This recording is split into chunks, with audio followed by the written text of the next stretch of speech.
Hoy vamos a adentrarnos en una de las situaciones más aterradoras de la vida cotidiana: compartir casa con alguien que esconde un secreto mortal. Prepárense para escuchar 7 historias de terror sobre compañeros de piso que parecían normales, pero que ocultaban oscuros y peligrosos misterios. Exploraremos historias escalofriantes de personas que descubrieron demasiado tarde con quién vivían realmente, demostrando que el verdadero terror puede estar mucho más cerca de lo que imaginamos. Así que, ponte cómodo, mira a tu alrededor y comencemos este escalofriante viaje. Y antes de que salga a la luz ningún secreto, aprovecha para suscribirte al canal, activar la campanita y dar un me gusta. Esto ayuda mucho al canal y te asegura que no te pierdas ningún contenido aterrador como este. ¡Vamos! El diario cerrado. Cuando Lucas Oliveira llegó a Leeds para estudiar su máster en psicología, le entusiasmaba la idea de compartir piso con un compañero británico.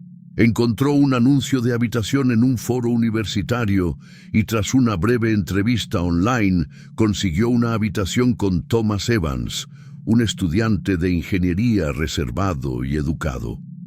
El piso era sencillo, pero bien ubicado, cerca del campus y de un parque concurrido. Al principio, todo fue sobre ruedas. Thomas era tranquilo pero servicial. Siempre mantenía la puerta de su habitación cerrada y cumplía horarios meticulosos. Pronto, Lucas empezó a notar cosas extrañas. Thomas nunca dejaba entrar a nadie en su habitación, ni siquiera para limpiar.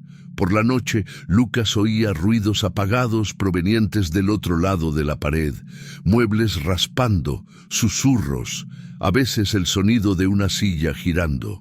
Preguntó casualmente por los ruidos, pero Thomas descartó el problema, atribuyéndolos al viento o a la vieja calefacción del edificio. Con el paso de las semanas, Thomas se volvió cada vez más reservado. Evitaba las conversaciones largas, nunca recibía visitas y era meticuloso con su horario. Lucas intentaba acercarse, pero siempre recibía respuestas frías y evasivas. El ambiente en el apartamento se volvió tenso. Una mañana, Lucas se despertó y encontró la puerta de su compañero de piso entreabierta. Thomas se había ido temprano de excursión. La curiosidad venció al miedo. Lucas entró y encontró una habitación impecablemente ordenada, salvo por un cajón cerrado con candado. Sobre el escritorio, un cuaderno de tapas negras le llamó la atención. Lucas no pudo resistirse a hojearlo rápidamente. Páginas en blanco, salvo por una frase repetida decenas de veces: «Nadie es quien parece». La incomodidad se convirtió en inquietud cuando, una noche lluviosa, Lucas oyó a Thomas salir a toda prisa. Aprovechó la ausencia para intentar averiguar qué había en el cajón cerrado. Con una grapa logró abrir el candado. Dentro encontró un grueso diario, con notas obsesivas sobre compañeros de clase, horarios, costumbres y nombres de personas de las que Lucas nunca había oído hablar. Las últimas páginas describían crímenes sin resolver en Leeds, con detalles que la policía no había revelado. En una lista, Lucas reconoció su propio nombre, con fechas y observaciones sobre su rutina.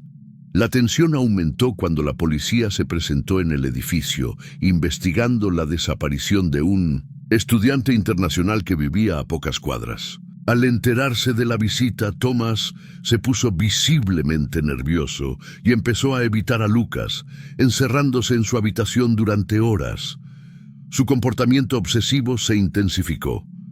Thomas empezó a pegar papel aluminio en las ventanas, a tapar las cámaras de los celulares y a instalar cerraduras adicionales en la puerta del dormitorio. Lucas notó que su compañero de cuarto pasaba horas navegando en foros de internet poco conocidos, investigando métodos de vigilancia y desaparición. Durante los días siguientes, Lucas empezó a sentirse vigilado. Se dio cuenta de que Thomas, Anotaba todo lo que hacía, incluyendo sus horas de salida y llegada, llamadas telefónicas e incluso mensajes de texto. Un día, al volver a casa, encontró su cepillo de dientes fuera de lugar y una camiseta desaparecida. La paranoia se apoderó de él. Lucas empezó a dormir mal, oyendo pasos en el pasillo de madrugada y sintiendo que el pomo de la puerta de su habitación era revisado desde afuera.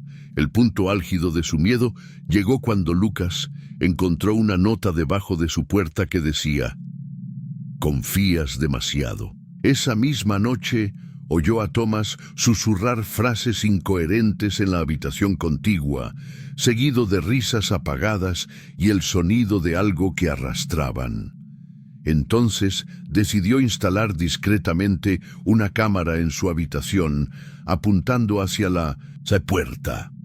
A la mañana siguiente, al revisar las imágenes, vio a Thomas entrando a escondidas, rebuscando en los cajones y fotografiando documentos personales. Lucas fotografió las páginas del diario y las grabaciones de la cámara y salió del apartamento, dirigiéndose directamente a la policía. Entregó las pruebas y denunció el extraño comportamiento de su colega. La investigación reveló que Thomas era sospechoso de al menos 3 desapariciones de estudiantes internacionales en los últimos 2 años. En su habitación, la policía encontró objetos personales de las víctimas, fotos tomadas a distancia y mapas con rutas de escape y lugares de desecho de cadáveres.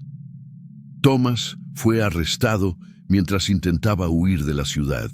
Durante el interrogatorio, confesó haber atacado a víctimas vulnerables, siempre estudiantes recién llegados sin familia inmediata. Mantenía registros detallados de cada objetivo, estudiando sus hábitos durante semanas antes de actuar. El diario era su trofeo y su hoja de ruta, donde planificaba cada paso y registraba el progreso de sus cacerías. El caso conmocionó a Leeds y atrajo la atención nacional. La universidad revisó sus protocolos de recepción para estudiantes internacionales, y el edificio donde vivía Lucas comenzó a exigir comprobaciones de antecedentes penales a los nuevos inquilinos. Lucas, traumatizado, se mudó a otro país y pasó meses en terapia, lidiando con la culpa de no haber sospechado el delito antes. La historia del diario cerrado se ha convertido en un referente en los debates sobre la seguridad en las residencias estudiantiles y el peligro de confiar ciegamente en compañeros aparentemente inofensivos. Para estudiantes de todo el mundo, ha servido de advertencia.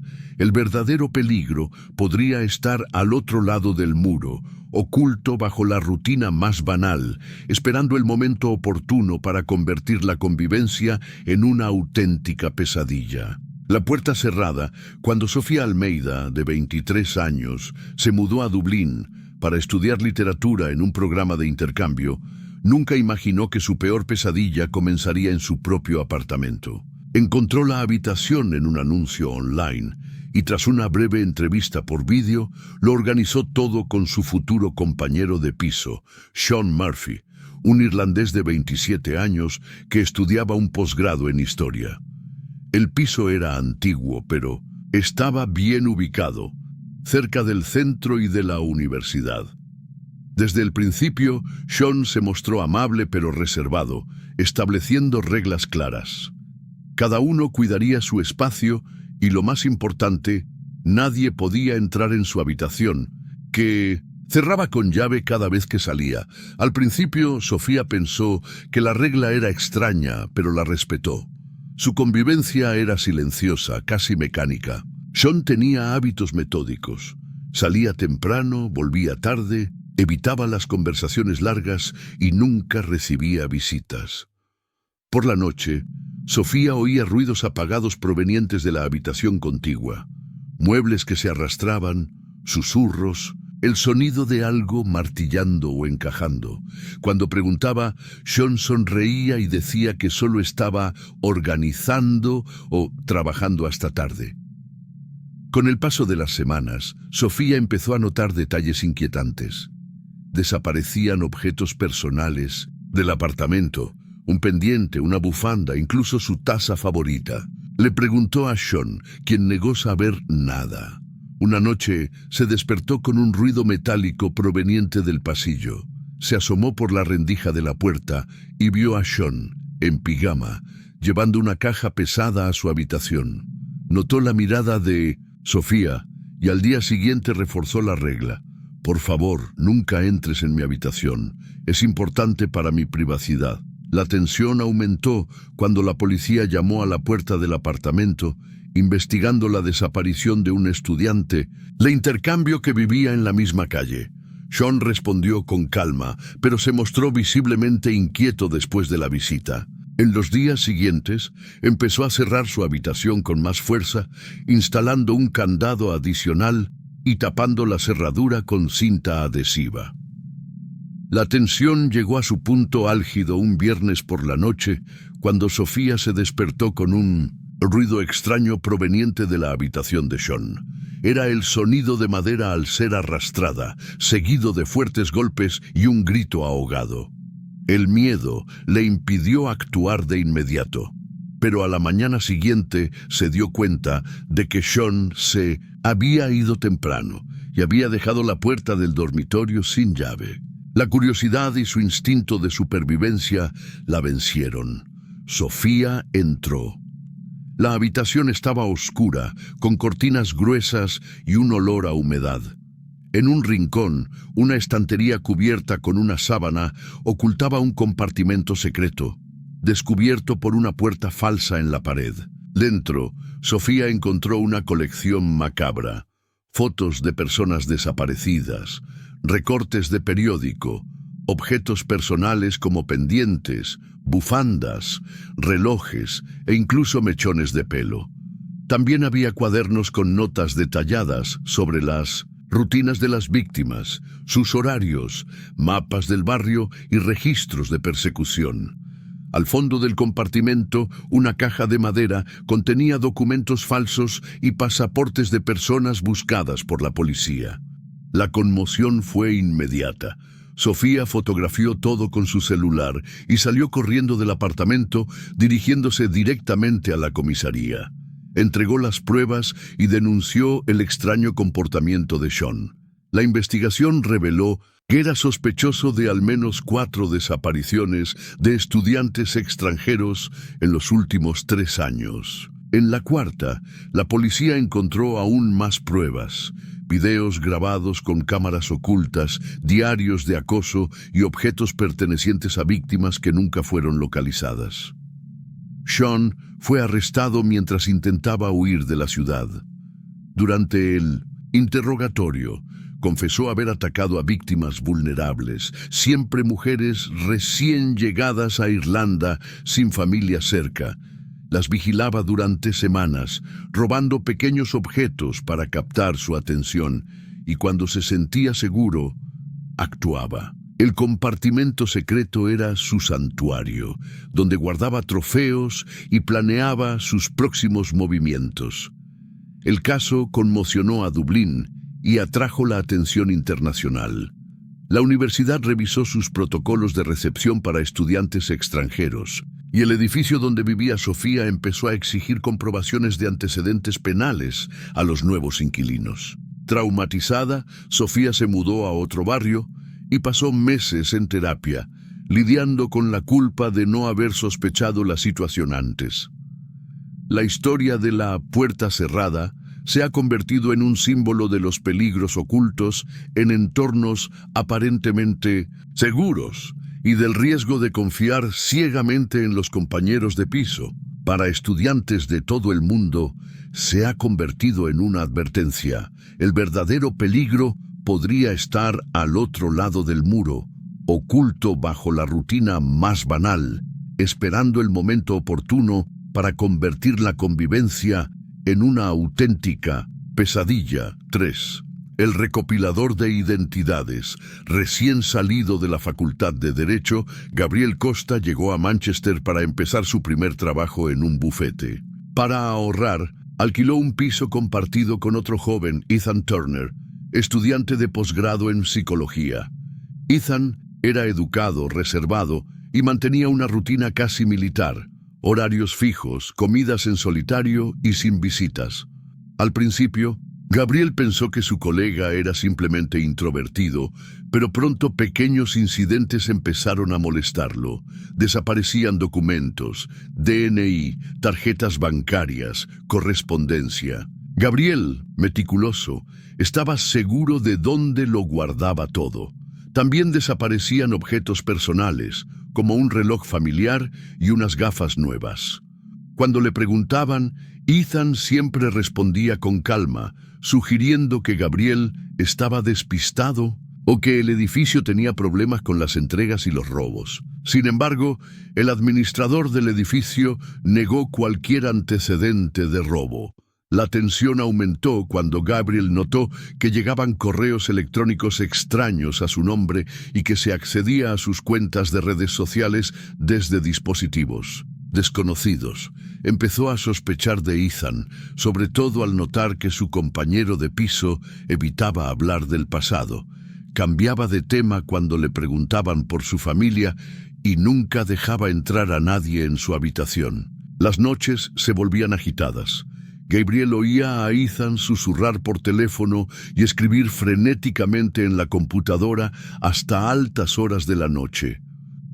Una noche, al llegar temprano del trabajo, Gabriel encontró la puerta de la habitación de Ethan entreabierta. La curiosidad venció al miedo.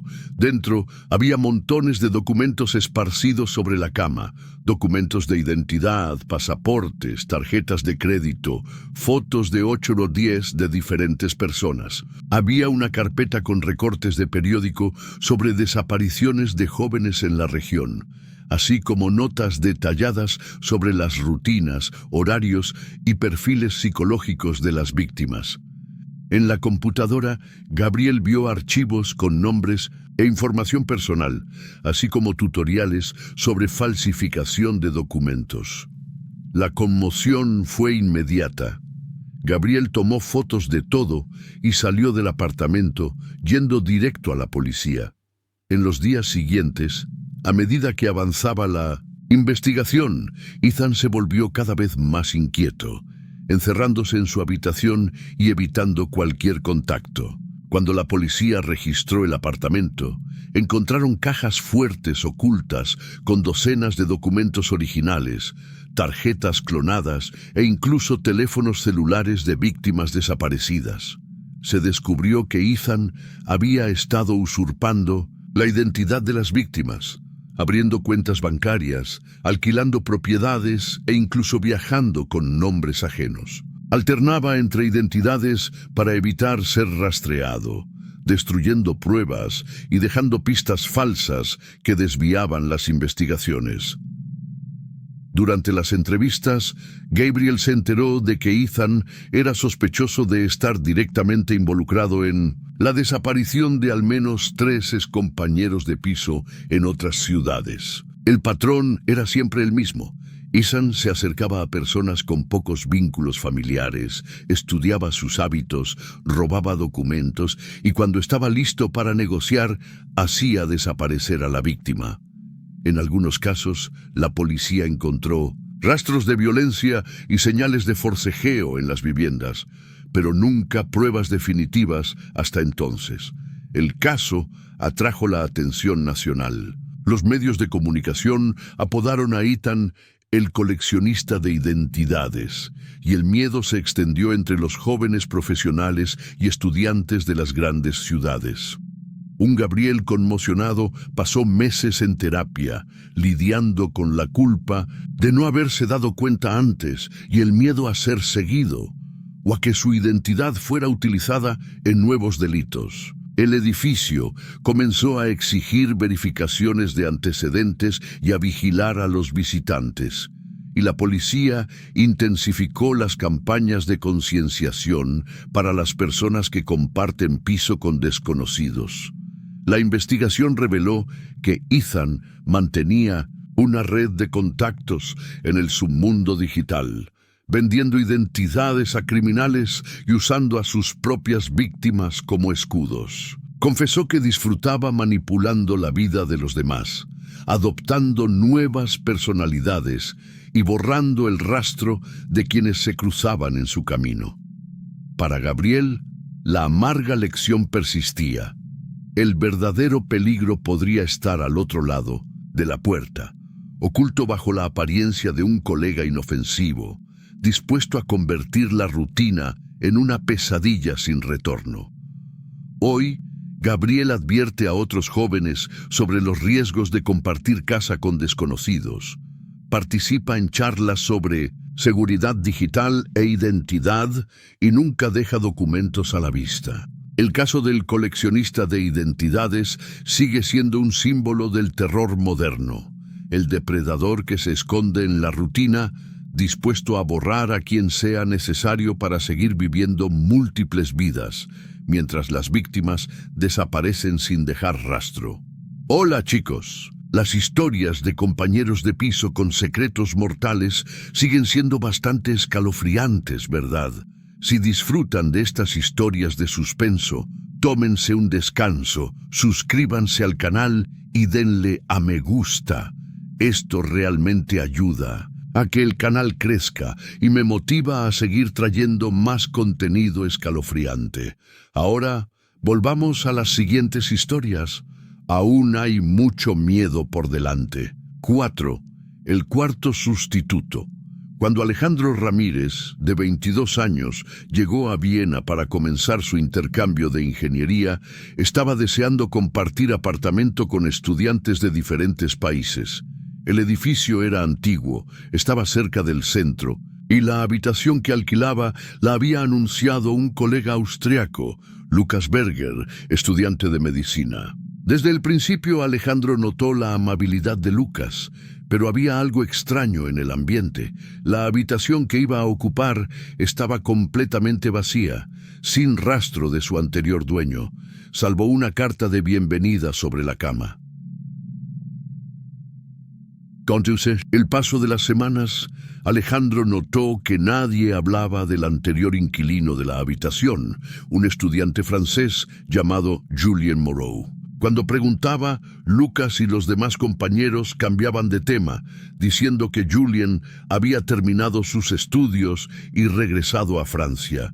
Pero Alejandro, curioso, decidió investigar más.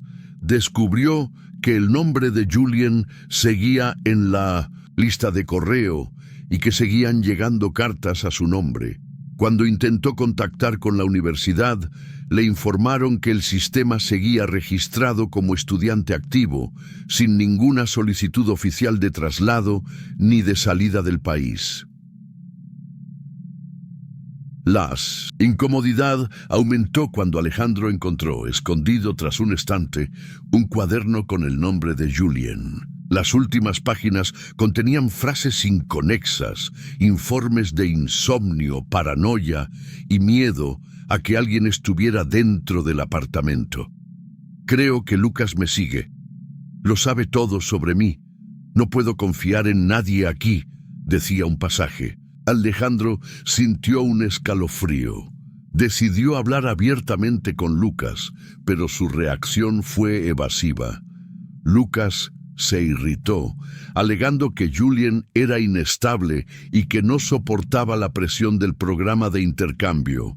Las noches siguientes estuvieron marcadas por susurros en el pasillo y ruidos provenientes de la habitación de Lucas. Alejandro notó que su compañero de piso mantenía largas conversaciones por teléfono en voz baja y a veces cerraba la puerta del apartamento con llave incluso cuando todos estaban dentro. Una mañana, al despertarse para beber agua, vio a Lucas de pie en el pasillo, inmóvil, mirando fijamente la puerta de la habitación de Alejandro. Fingió no darse cuenta, pero la tensión se volvió insoportable. Decidido a comprender lo sucedido, Alejandro buscó información entre otros residentes del edificio. Una vecina mayor, la señora Greta, comentó que rara vez veía a Julien salir del apartamento y que tras una fuerte discusión con Lucas, nunca más lo volvió a ver. también mencionó que Lucas tenía la costumbre de manipular a sus compañeros, convenciéndolos de no meterse en asuntos ajenos. Alejandro, asustado, decidió acudir a la policía, pero sin ninguna prueba concreta, solo le dijeron que se mantuviera alerta. La situación se agravó cuando Alejandro encontró las pertenencias de Julien en una caja olvidada en el trastero. Fotos, cuadernos, un pasaporte caducado y una carta que nunca envió a su familia en Francia. Entre los objetos también había una memoria USB. Al abrir el contenido en el ordenador de la universidad, Alejandro encontró grabaciones de audio en las que Julien decía sentirse vigilado, describía peleas con Lucas y mencionaba el miedo a ser envenenado. En uno de los archivos, Julien decía: «Si algo me pasa es Lucas». La conmoción fue inmediata. Al ser confrontado por Lucas, su colega reaccionó agresivamente, amenazando a Alejandro y exigiéndole que dejara de jugar con el pasado. Esa noche, Alejandro se encerró en su habitación y envió copias digitales de los documentos que encontró a la policía y a la familia de Julien. Pasó la noche despierto, oyendo pasos en el pasillo y temiendo que Lucas intentara hacerle daño. La investigación se reabrió.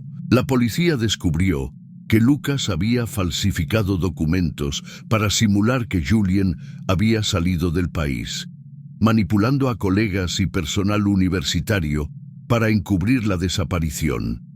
Al ser interrogado, Lucas confesó haber causado la muerte de Julien durante una pelea y haber ocultado el cuerpo en un pozo abandonado a las afueras de la ciudad.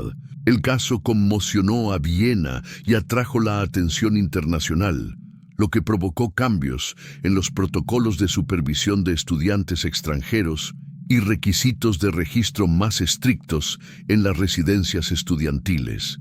Alejandro, angustiado, se mudó a otro apartamento y pasó meses en terapia, lidiando con la culpa y el miedo. El edificio fue vigilado durante meses y sus antiguos compañeros fueron interrogados sobre su participación en el encubrimiento.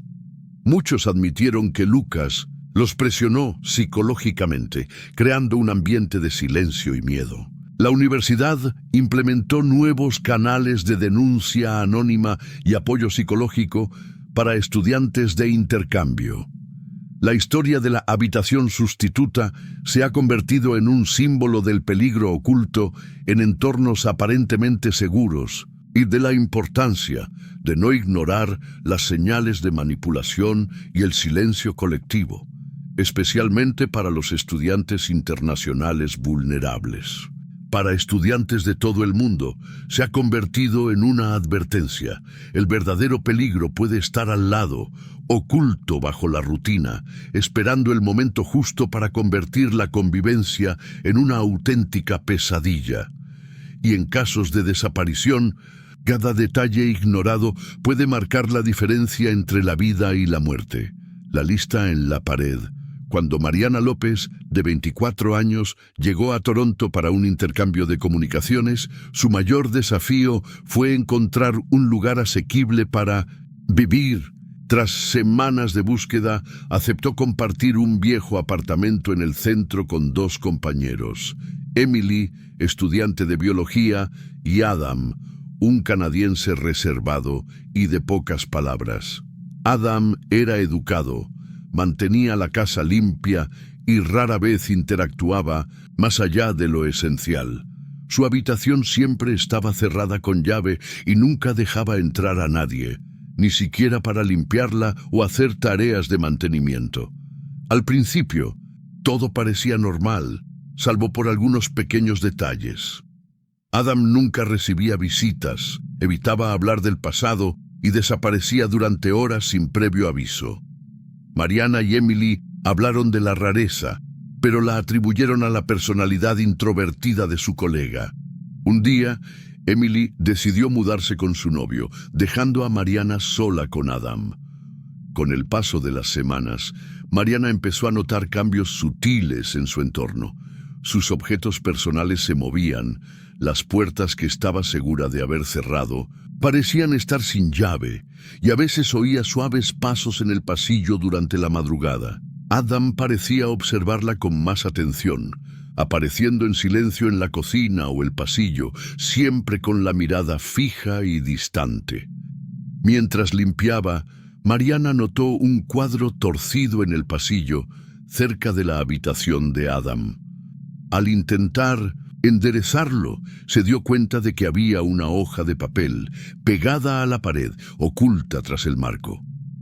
Era una lista de nombres, todos tachados con bolígrafo rojo, excepto el apellido, escrito a lápiz: Mariana López. La conmoción fue inmediata. Mariana reconoció algunos nombres.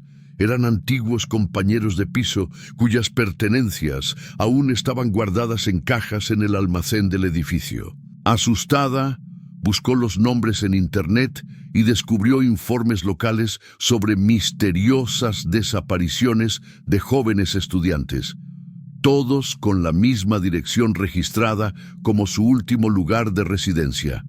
El patrón era siempre el mismo: estudiantes extranjeros sin familia cerca desaparecían sin dejar rastro.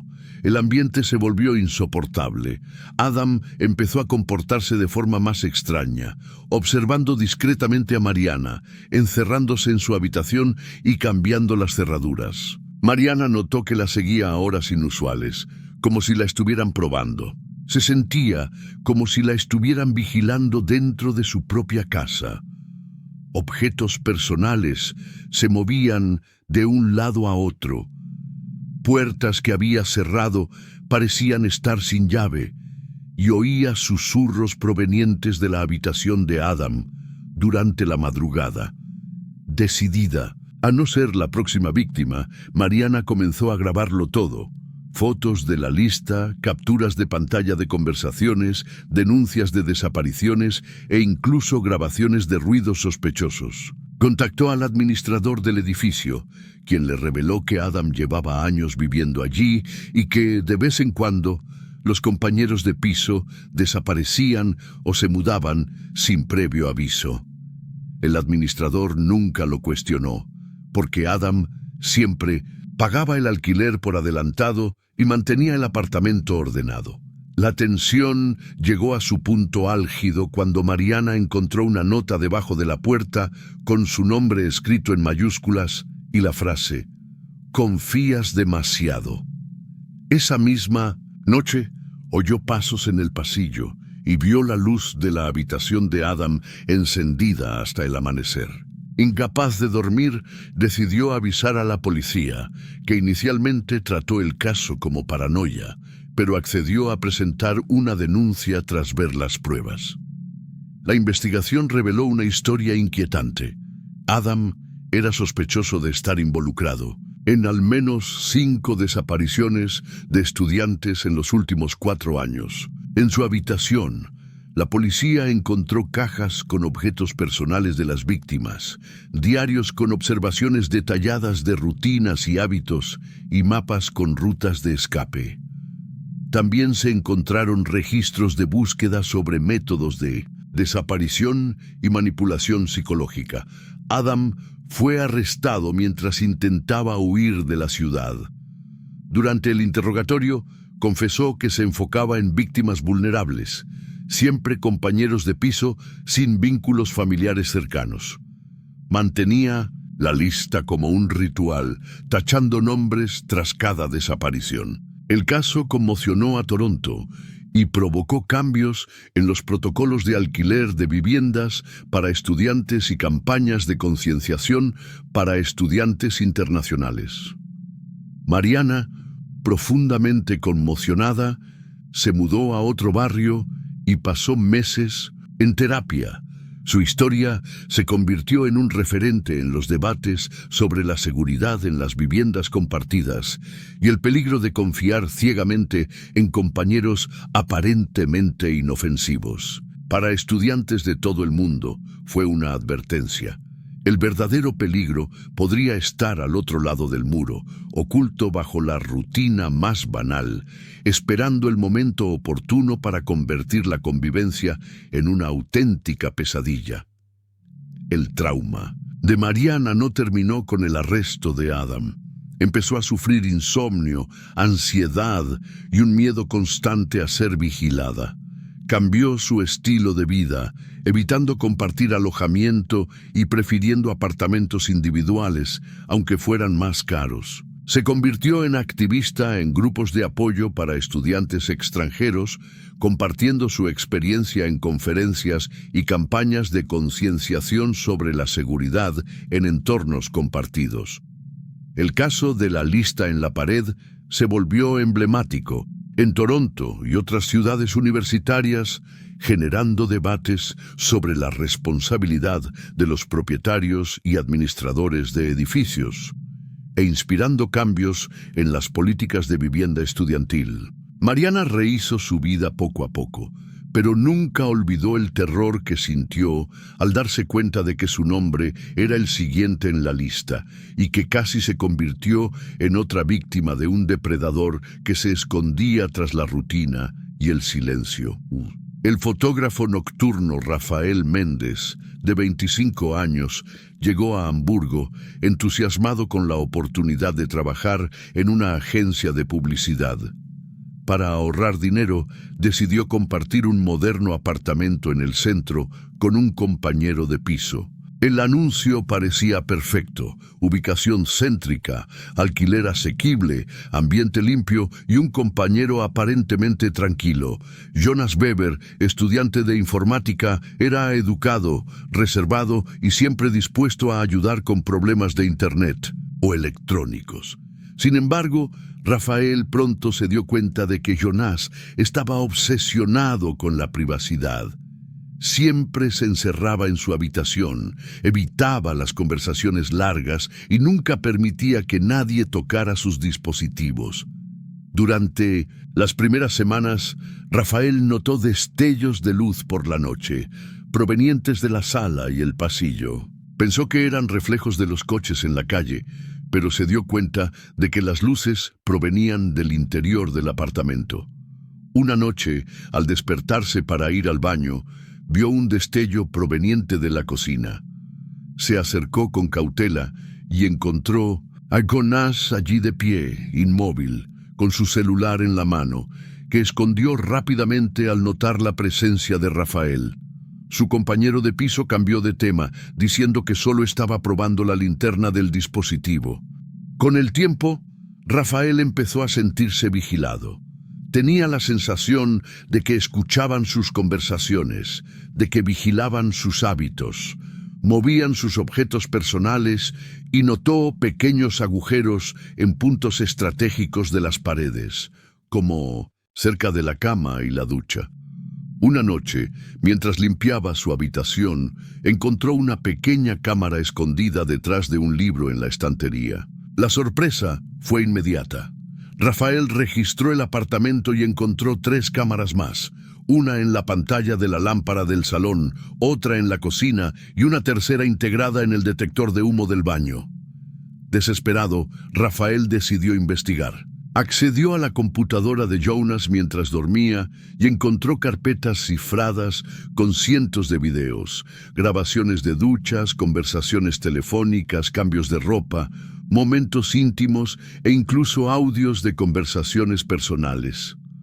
También había capturas de pantalla de mensajes y registros detallados de la agenda, rutinas y preferencias de Rafael. Jonas llevaba un diario digital donde anotaba todo lo que hacía Rafael, desde que se despertaba hasta el tipo de comida que pedía a domicilio. El horror aumentó cuando Rafael descubrió que Jonas compartía las imágenes en foros clandestinos de voyeurismo y chantaje, vendiendo acceso a contenido exclusivo de personas que compartían su apartamento. Hubo comentarios de otros usuarios animando a Jonas a grabar más, sugiriendo ángulos e incluso pidiendo vídeos específicos. Rafael Encontró conversaciones en las que Jonas negociaba tarifas para proporcionar imágenes íntimas de otros compañeros de piso de anteriores apartamentos. En chats privados, Jonas recibió solicitudes para instalar cámaras en nuevas ubicaciones, detallando cómo logró ocultar los dispositivos sin levantar sospechas. Sintiéndose violado y presa del pánico, Rafael comenzó a registrar pruebas. Hizo copias de archivos, tomó fotos de cámaras ocultas y grabó conversaciones en las que Jonas, sin saberlo, admitió haber instalado dispositivos de seguridad en el apartamento. Rafael se dio cuenta de que Jonás mantenía una meticulosa rutina de vigilancia que incluía anotar los momentos en que Rafael estaba solo, recibía visitas o hacía videollamadas. Jonás incluso supervisaba las entregas, guardando paquetes y recibos de correspondencia para rastrear sus gastos.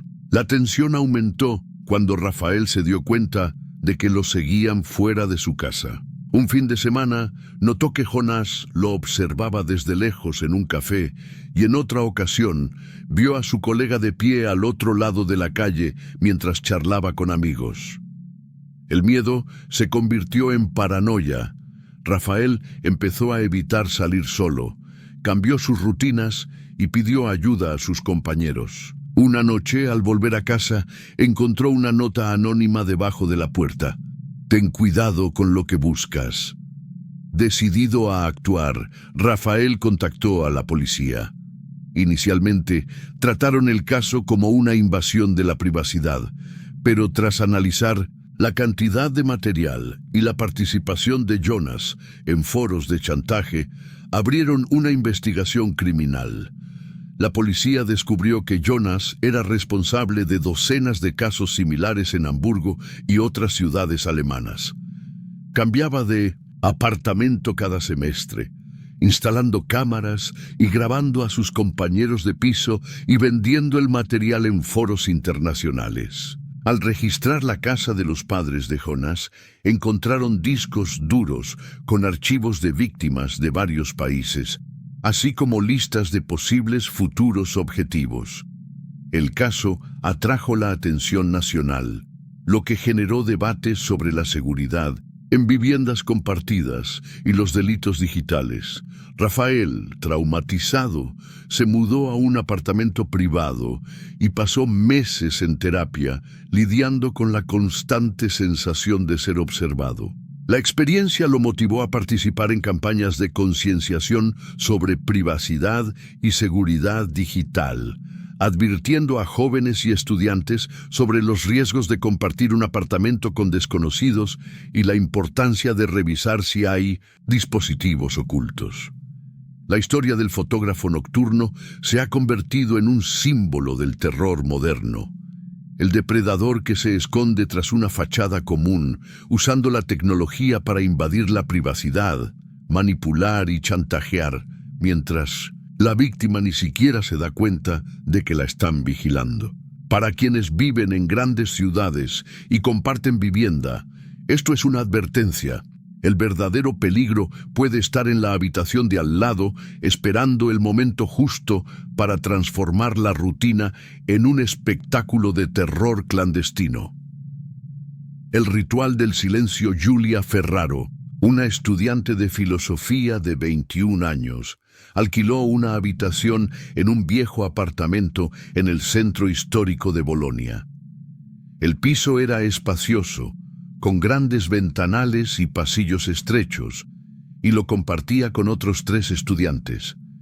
Entre ellos estaba Mateo, un joven reservado, de pocas palabras, siempre vestido de negro y con una peculiar rutina nocturna. Al principio, Giulia pensó que era un compañero introvertido más, pero pronto se dio cuenta de que había algo inquietante en su presencia. Mateo evitaba las conversaciones largas, mantenía su habitación cerrada con llave y rara vez se le veía durante el día. Giulia empezó a notar ruidos extraños provenientes de su habitación a primera hora de la mañana. Susurros, sonidos de objetos arrastrados y a veces un fuerte olor a incienso que inundaba el pasillo. Una noche, al levantarse a buscar agua, vio una luz tenue bajo la puerta de Mateo y oyó voces apagadas. Miró por la cerradura y vio sombras moviéndose en círculos mientras Mateo murmuraba palabras en latín. Con el paso de las semanas, Mateo empezó a recibir visitas nocturnas de desconocidos, siempre con el rostro cubierto y vestidos de negro. Llegaban en silencio, entraban en su habitación y se marchaban horas después, sin decir palabra a nadie. El ambiente en el apartamento se volvió tenso.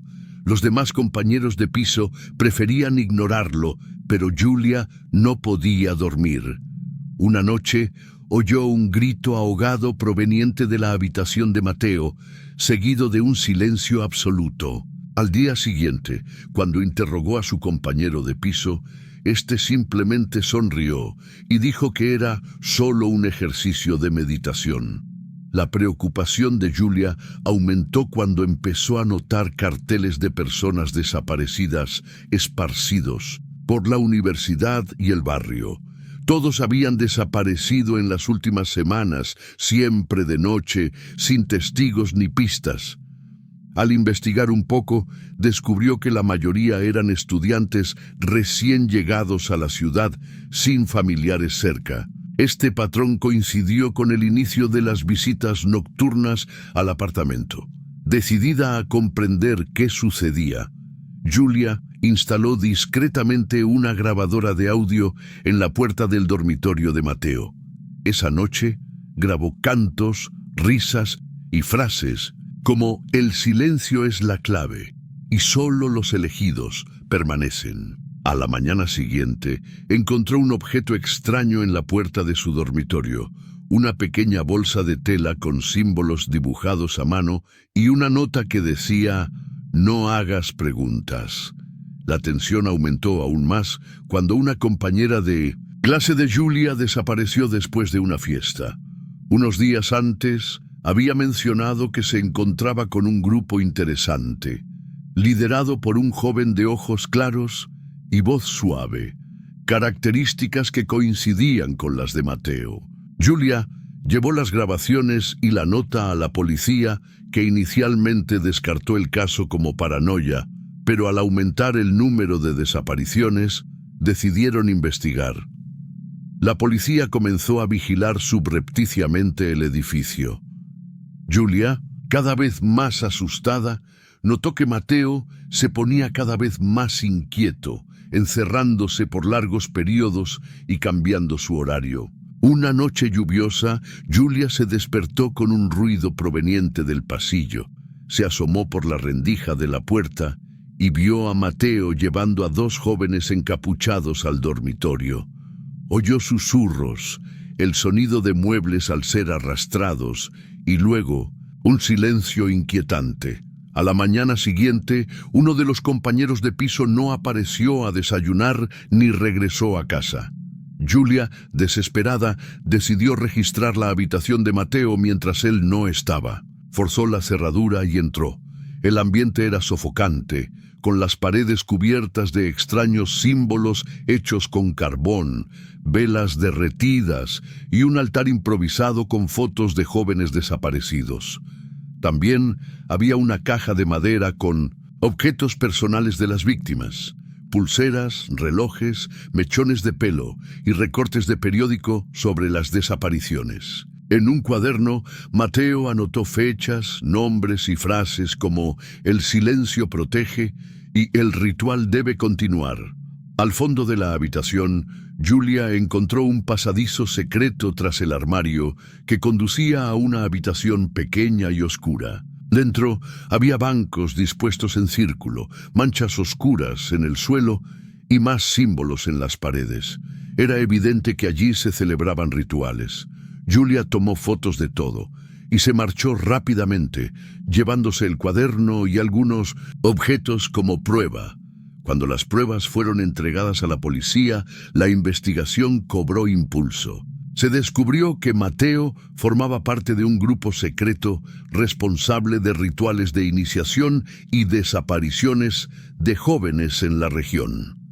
El grupo reclutaba a estudiantes vulnerables, prometiéndoles pertenencia y protección, pero los utilizaba en rituales violentos y desapariciones planificadas.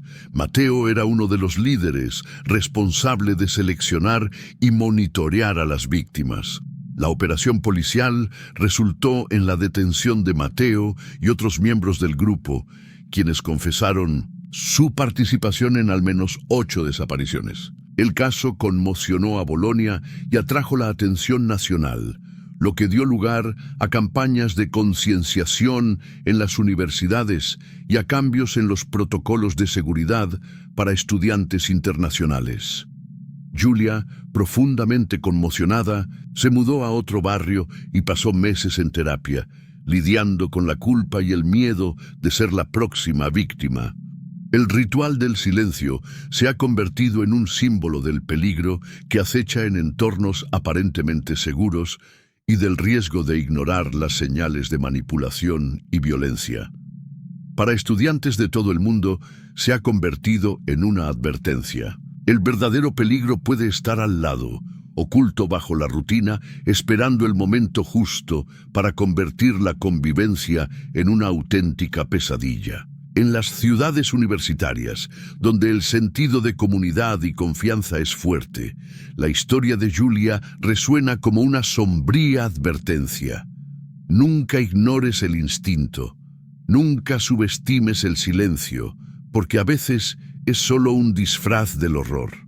Así llegamos al final de nuestras 7 historias de terror sobre compañeros de piso que ocultaban secretos mortales. ¿Cuál te asustó más? ¿Te hará pensar 2 veces antes de compartir casa con un desconocido? Cuéntanos en los comentarios cuál fue tu favorita. Si disfrutaste de esta inmersión en el lado oscuro de la vida cotidiana, no olvides dejar un me gusta. Esto realmente ayuda a que el canal crezca y me anima a traerte más historias escalofriantes. Y si aún no te has suscrito, aprovecha para suscribirte y activar la campanita.